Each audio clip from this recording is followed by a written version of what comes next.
So morning guys, ఇవాళ అయితే మనము లెగ్స్ పెట్టుకున్నాం కదా, leg session second day.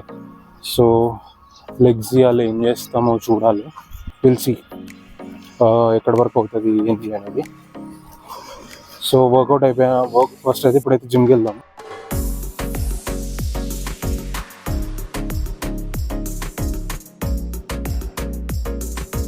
So మనం ఇప్పుడు జిమ్కి అయితే వచ్చేసినాం. Let's go. బేసిక్గా అలా లెగ్స్ చేయాలంటే జర బాగా మోటివేషన్ కావాలి. బేసిక్గా వెళ్దాం అయితే లెగ్స్ అయితే చూద్దాం. సో ఫస్ట్ మనం లైట్గా కార్డియోతో స్టార్ట్ చేద్దాం. కార్డియోలో లెగ్స్ చేసినప్పుడు నేను బేసిక్ ఏంటంటే బ్యాక్ వాక్ కూడా చేస్తాం. రివర్స్ వాక్ అంటారు కదా థ్రెడ్మిల్ పైన.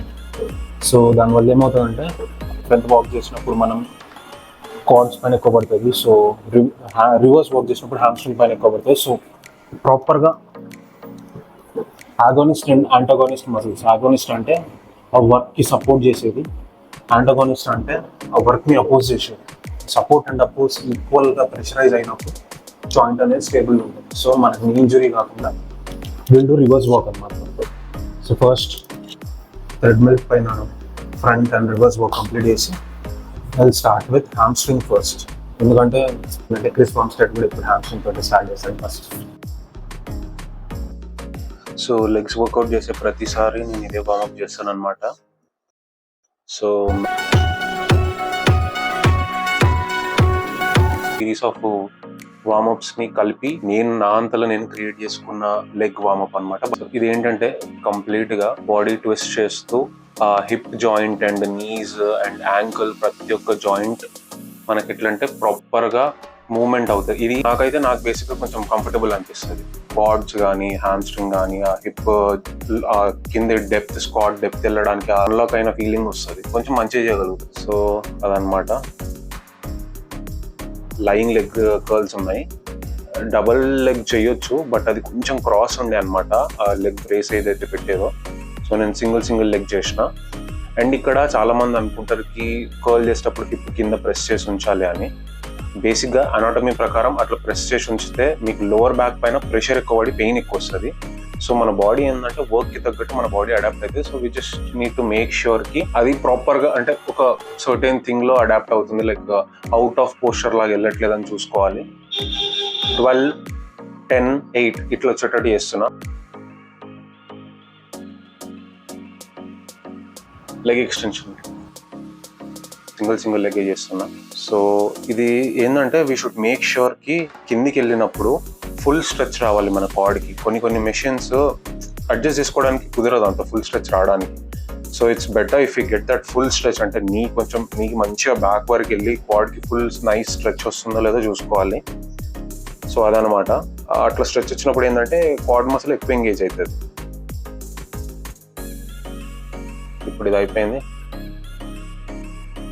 ప్రొమినెంట్ డెడ్ లిఫ్ట్ అంటారు దీన్ని.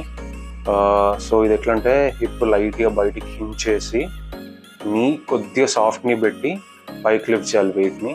స్లోగా గెట్ డౌన్. ఇదేంటంటే స్పైన్ స్ట్రైట్ పెట్టాలి. ఇది చేసినప్పుడు ఏంటంటే మనకి గ్లూట్ అండ్ హ్యామ్స్ట్రింగ్ ఏదైతే అప్పర్ కనెక్షన్ ఉంటుందో అక్కడ స్ట్రెచ్ అనేది, అక్కడ మసిల్ అనేది బాగా ఎంగేజ్ అవుతుంది. ఏదైతే లయింగ్ లెక్కలు చేసినానో అక్కడ మన నీ దగ్గర నుంచి పైకి అనేది కొంచెం బాగా ఎంగేజ్ అవుతుంది. ఓవరాల్ ఏంటంటే హ్యామ్స్ట్రింగ్ మొత్తం ఎంగేజ్ చేయాలి అంతే. నెక్స్ట్ వచ్చేసి మన ఫేవరెట్, దమ్ అనిపించినా కూడా మంచిగా వేయాలనిపించే వర్కౌట్. లాస్ట్ టైం మనం చేసినప్పుడు ఎట్లా అంటే 2 reps వచ్చినాయి 100 kgs, అంటే 120 kgs తోటి ఆ రాడ్తో కలిపి. సో ఇప్పుడు ఇది 120 kgsతో నాకు ఈసారి బాగానే వచ్చినాయి. 5 reps వచ్చినాయి అండ్ మంచి డీప్ స్క్వాట్ వచ్చింది. మరి ఫుల్ డీప్ కాదు. అదేంటంటే ఫీమర్ బోన్ కొంచెం పెద్దగా ఉంటుంది కాబట్టి ఎక్కువ కిందికి వెళ్తే గ్లూట్స్ పైన పడిపోతుంది వెయిట్. సో 90 degrees మెయింటైన్ చేస్తా. 90 ఆర్ కొంచెం 90 కంటే కొంచెం కిందికి వెళ్ళగలుగుతా. ఎక్కువ కిందికి వెళ్తే మళ్ళీ గ్లూట్స్ వెళ్ళిపోతుంది. అది బాధ, మంచిగా అనిపించదు నాకు. సో గ్లూట్స్కి సపరేట్ వర్కౌట్ చేయాల్సిన అవసరం లేదు ఫుల్ స్క్వాట్ వెళ్తే. సో ఇది ఎట్లా అయిపోతుంది అనమాట. సో మనది ఇది 5 reps వచ్చినాయి. 3rd set ఇది. Leg press. లైక్ మరీ వైడ్ పెట్టొద్దు, మరీ నారో పెట్టొద్దు, మోడరేట్గా నార్మల్ స్టేజ్లో పెట్టి స్టాండ్స్ పెట్టి కొంచెం లో పెట్టాలి. సో దట్ నీస్ కిందికి వెళ్ళాలి. అది మన ఫుట్ అనేది ప్రెస్ చేసినప్పుడు నీస్ పైన ఉండదు. అట్లా ప్రెస్ చేసినప్పుడు ఏమవుతుందంటే క్వాడ్స్ పైన ఎక్కువ ఫోకస్ అయి ఉంటుంది. క్వాడ్స్ హ్యామ్స్ట్రింగ్ పైన కూడా ఫోకస్ అవుతుంది, బట్ క్వాడ్స్ పైన కొంచెం ఎక్కువ ప్రెషర్ పడుతుంది. సో అది చూసుకొని మనం ప్రెస్ చేయాలి. అండ్ ఇది వెయిట్ కూడా బాగానే చేసి ఉండే, దగ్గర 180 kgs ఏమో చేసిన లెగ్ ప్రెస్. 8 reps మస్తు దమ్మైంది లాస్ట్ 2 reps, బట్ అట్లా ఫినిష్ చేసిన. జస్ట్ మైండ్లో ఒకటి ఫిక్స్ చేసుకోండి, ఒక రెప్ రేంజ్ అనేది ఫిక్స్ చేసుకున్నారంటే అది వేసేదాకా వదలొద్దు. కాఫ్ రేజెస్ అనమాట. బేసిక్గా ఏంటంటే కాఫ్ మెషిన్ ఉంటుంది, బట్ నాకు ఇట్లా లెగ్ ప్రెస్ పైన చేయడం కొంచెం కంఫర్టబుల్ అనిపిస్తుంది, కొంచెం అలవాటు. So done. దీని తర్వాత ఇగో ఇట్లుండే కండిషన్. అంటే నార్మల్గా అయితే అది షర్ట్ ఇప్పి చూపించినా కానీ అప్పర్ బాడీ వేసినప్పుడు లెగ్స్ వేసినప్పుడు ప్యాంట్ ఇప్పలేం కదా. సో కొంచెం అదేమంటారు టైట్సా అది వేసుకొని వచ్చిన. సో పర్లేదు, పంప్ అయితే బాగానే ఉండే. కొంచెం ఇంకా పెరగాలి లెగ్స్, బట్ రన్నింగ్ అది ఎక్కువ చేస్తా కాబట్టి కొంచెం ఏమంటారు స్ట్రెంత్ ఎక్కువ ఉంటుంది కానీ సైజ్ ఎక్కువ పెరిగి రావాలి ఎందుకయ్యా. But will try. Volume increase చేసి వర్కౌట్ చేద్దాం నెక్స్ట్ టైం. ప్రెజెంట్ అయితే స్టార్టింగ్ కదా, సో కొంచెం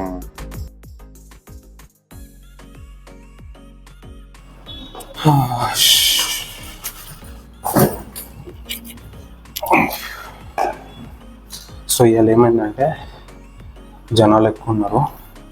సో రికార్డ్ అయితే చేసిన కానీ వీడియో ఎక్కువ మాట్లాడలేదు. First lying leg curl reverse. So reverse lying leg curl తోటి స్టార్ట్ చేసినాం. అదొక 3 sets, 8 to 12 reps. అది అయిపోయిన తర్వాత లెగ్ ఎక్స్టెన్షన్ చేసినాం. లెగ్ ఎక్స్టెన్షన్ అది కూడా ఒక 8 to 12 reps. ఆ లెగ్ ఎక్స్టెన్షన్ తర్వాత మనం చేసింది straight leg dead lift RDL. అది కూడా ఒక 8 to 12 reps. మళ్ళా తర్వాత వేసింది మనం బార్బెల్ స్క్వాట్స్. బార్బెల్ స్క్వాట్స్ కొంచెం హెవీ వెళ్ళిన, ఎందుకంటే అది కంపౌండ్ మూమెంట్ కాబట్టి. అది కూడా సేమ్, అది 8 to 12 reps పోలేదు కానీ 12 to 6 reps అంటే ఫస్ట్ సెట్ ఒక 12 reps వచ్చింది, సెకండ్ సెట్ ఒక 10 reps, థర్డ్ సెట్ 120 kgs వచ్చేసి ఒక 5 reps వచ్చింది. సో ఆఫ్టర్ దాట్ మనం చేసింది లెగ్ ప్రెస్. అది కూడా సేమ్ 8 to 12 reps.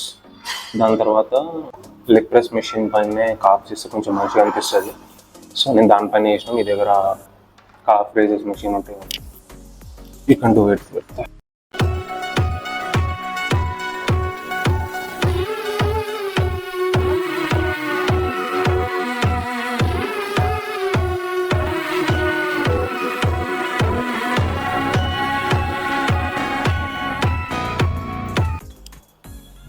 ఎక్కువేమనుకోద్దు, జిమ్లో ఫ్రెండ్.